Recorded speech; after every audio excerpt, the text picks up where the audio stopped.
I've stated before how much I love Dragon Ball Z and how I love a lot of the video games that have come out over the years. And on a previous episode, I talked about how Boo's Fury was a hidden gem on the Game Boy Advance, mainly because not a lot of people really knew about it at the time.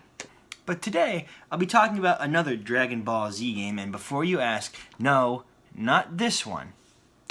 I'm talking about the brother game to the trading card game, and the first Dragon Ball Z game for the Game Boy Advance, and also the first in an amazing trilogy of games, Dragon Ball Z, Legacy of Goku 1. So many people hate on this game, and I could see why.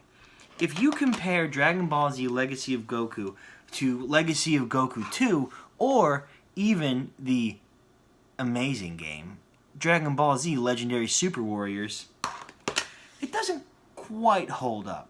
And there are a lot of things to criticize the game for.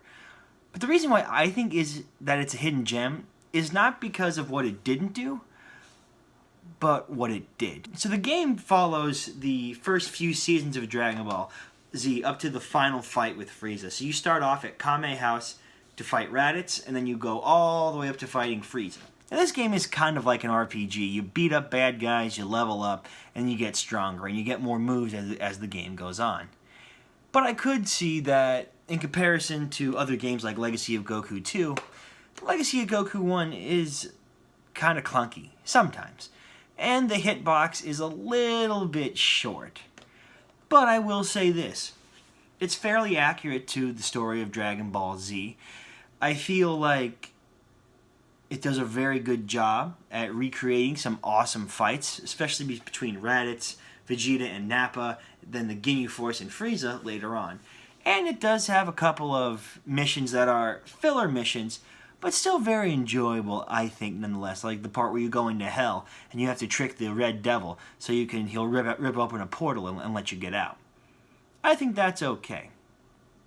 The animation of the game is decent, especially for the time period.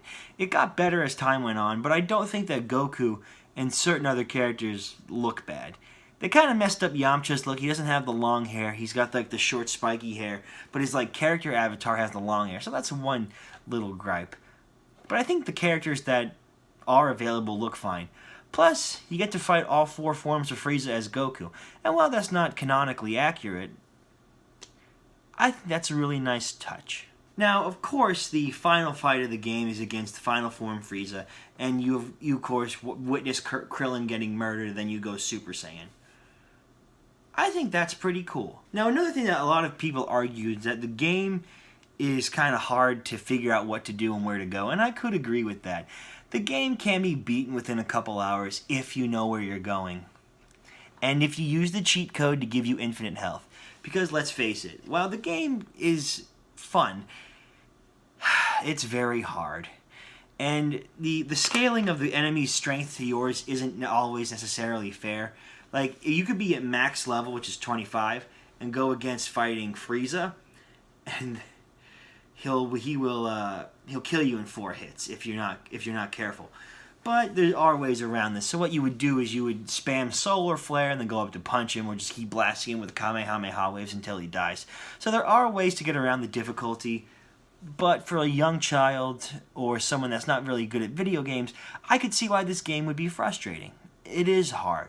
And while not necessarily linear like the other Dragon Ball Z games, it still has a special place in my heart because whether or not we like it, this bad boy was the first one for Game Boy Advance.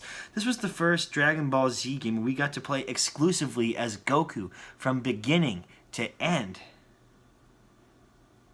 And I think that's really special. It's not nearly as polished as the later games in the series. So it goes, it comes with time.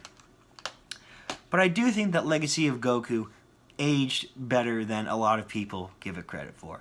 And hey, no matter how bad you think Legacy of Goku 1 is, it's not the worst Dragon Ball Z game. Because this piece of crap is.